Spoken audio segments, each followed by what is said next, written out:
They told me, son, you're special. You were born to do great things. You know what? They were right.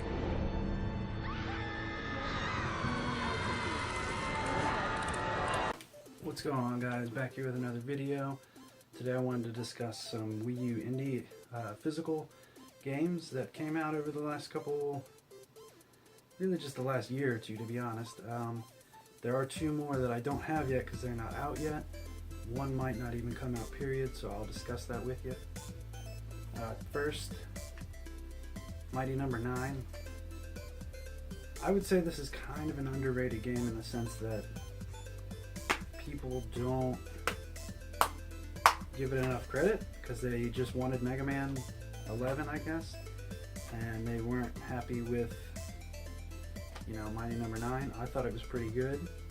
I'm not the biggest Mega Man fan, but I do enjoy the Mega Man games. I probably own, 5 or 6 of them throughout the different series. I actually really enjoy the Battle Network series for some reason. I remember one of my cousins getting that when we were really young on the GBA, and I played it at his house one time when I went up there, and I hunted that thing down. I was a little kid too. I was like 12 maybe, and I was like, come on, we gotta go find this game, gotta get it. But yeah, Mighty Number 9, really good game. In the future, I could foresee this becoming uncommon to have all these little add-ons that came in the box, because most Wii U games didn't have this. And you got a poster, a little art book, and then this is the DLC code. So yeah, I think that could potentially be uncommon. Basically all these indie games I suspect will be uncommon at some point or another. And this one, which is a really good game that not a lot of people talk about. It came out on Steam first, and then it launched on PS4 and Wii U at the same time. Probably, I want to say it was around summer of 2014 maybe. So this was a store exclusive at Walmart, Toys R Us, and Amazon.com, which is really weird. Meaning you couldn't find it at GameStop unless it was used, or Best Buy, or Target, or things of that nature. But really good game. The colors on this game, they're just so vibrant, and this is just a classic platforming, 2D platformer with like 3D sprites. I guess they're not really sprites, but 3D models and stuff. Such a fantastic game.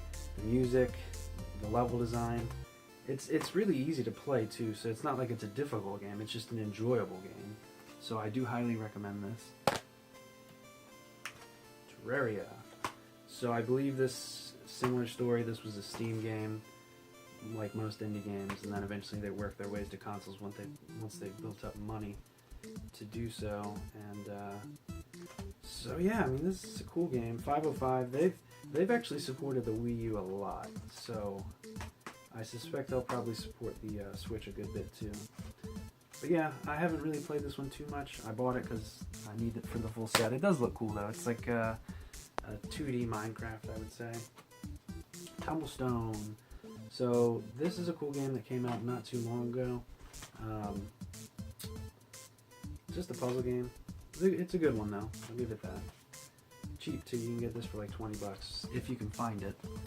I would get that soon though, because that could be rare very soon. How do you say this? The Book of the Unwritten Tales 2. So this is like a point and click game, I believe. Also haven't played this. Kind of guilty of backlogging some stuff. I want to make a video on that eventually too. Another YouTuber that just subscribed to me, his name's kooltrex. He's got a pretty good channel. I'll leave a link in the description for him. I was scrolling through his videos. Whenever I find another YouTube channel that subscribes to me, I'll just, we're probably all guilty of it, just going through their backlog of videos and just sitting there for hours, just like, oh, what does he have? What does he have? What does he have? And so I got this one video where he did like a summer challenge of, a backlog summer challenge where he picked out like 5, well, it was more than 5, mainly like a lot of RPGs and stuff, which would probably be what my pick would be. And I'll probably do a video on that eventually for like a winter challenge thing. But yeah, so good game. Also pretty hard to find. I see this not very often, so supposedly it's really good too. Runbow. Good game. We got something loose in here. Oh, it's the weird little soundtrack code. I already entered that, so you're not going to get it. Really cool game. This also has a lot of support for 15 different playable characters from different indie games like Azura, Shovel Knight. I don't know what some of these characters' names are. I only played this for a little bit. I do enjoy it. I'm waiting for the new 3DS version. You should probably get that too, because that is going to be the second and probably final physical new 3DS released game. So the other one being Xenoblade, the second one being Runbow Deluxe physical copy for new 3DS. You have to have a new 3DS to play it, which is kind of weird, but Shovel Knight. This is a really good game. I waited the longest time, because this has been out for years now, I believe. I waited a long time to get this, just because I don't like buying digital stuff. But I'm glad I waited, because you got free soundtrack, and look at this beautiful manual. For those of you that don't have this, this is like the best manual I've seen in a long time. And for those younger viewers, this is how games used to come back in like the Super and the NES. Well, not the NES. NES manuals are kind of crappy, but Super and 64 and GameCube, they were all like this big, and it was fantastic. And they were all colored like this, and just so like being younger, I remember going to pick up a game, and then like part of the joy of getting it was opening it and looking at the manual and just really just digging into it and to see what you were going to do for the next 10 to 50 plus hours, just like look at the move sets and just look at all the different pictures and just read all the things that you were going to do. And I miss those days, so definitely nice to have. This is also on the 3DS. It's pretty much on every platform. The only thing I also got it for the Vita too, so that's where I've been playing it, not so much on the Wii U. I tried it on the Wii U and I didn't like it, and then I replayed it on the Vita, and now I'm actually enjoying it. So in a weird way, I think it kind of just plays better on a handheld for me at least, but that's just me. SteamWorld Dig and Heist, these are fantastic games. I absolutely love these games so much. Dig is fantastic. I'm just now getting into Heist. It's completely different. I thought it just had a different character in it, but it's actually more or less kind of you like go onto ships and like rob people basically, and you like kill people. It's a very unique game. I've never played anything like it myself. And yeah, so definitely recommend this. I would hunt this down quickly, because I know for a fact that Rising Star, that's who published this, when they make something, they don't print a lot of copies, so I would definitely try to get this quick if I were you. And the final one, which is still sealed, Legend of K. So eventually I'll find this for the PS4, because it was released on PS4, Wii U, and Steam. I have it still sealed because I firmly believe this might be one of, I'd say, top 20, top 25 rare games for the Wii U. So I just never bothered to open it, and it's been backlogged ever since. So at this point I may as well just find a cheap PS4 copy for like $10 maybe one day. And the last two games that I don't have because they're not out yet are Shantae and the Half Genie, which also comes in, and it will be the second and presumably final game that comes released in a physical white, basically a Wii DVD case. And then the other one, which supposedly isn't coming out anymore, and I imagine it just got ported to the Switch, is Darksiders 1, which isn't really an indie game, but I'm kind of lumping it in there just because it's like a $20 game, it's old, and it's actually being published by THQ, which is weird. It's published by THQ Nordic, which is... THQ went out of business, it's probably been a few years now, so THQ Nordic must be some kind of weird subsidiary that they had, or maybe that's the new THQ, which would be really awesome because I love THQ. I miss them. It was kind of sad to see them go because they were one of the last honest publishers, in my opinion, who didn't scalp you for every penny like EA and Ubisoft do. So it kind of sucked to see them go, but that's just the state of gaming. You got patches, DLC, day one DLC, updates out the ass. I kind of just hate modern gaming. Wii U was probably the last great bastion of hope for people that like buying a physical copy and just putting it in, it working out of the box, and it being good to go. I kind of doubt with the Switch, it'll probably be more or less like the PS4 and Xbox One, where it's patches and updates out the ass, and everything's got DLC. It's funny though, because back in the day, you used to be able to buy, you'd buy Mortal Kombat 3. I remember buying that at Toys R Us when I was a little kid, and getting home and getting yelled at by my father for buying Mortal Kombat with my mom, and but you didn't have to pay to have Scorpion unlocked. You just played the game enough and you got it. Or like, I remember staying up all night at a friend's house when I was younger too, playing GoldenEye, and you unlocked the levels, you unlocked the cool gold guns, you unlocked the different characters. You just did that, and like, you didn't have to pay for it. And I don't know if that was, there were games where you had to pay for expansions, like, like StarCraft 2 Brood War or stuff like that. It was mainly a PC thing, but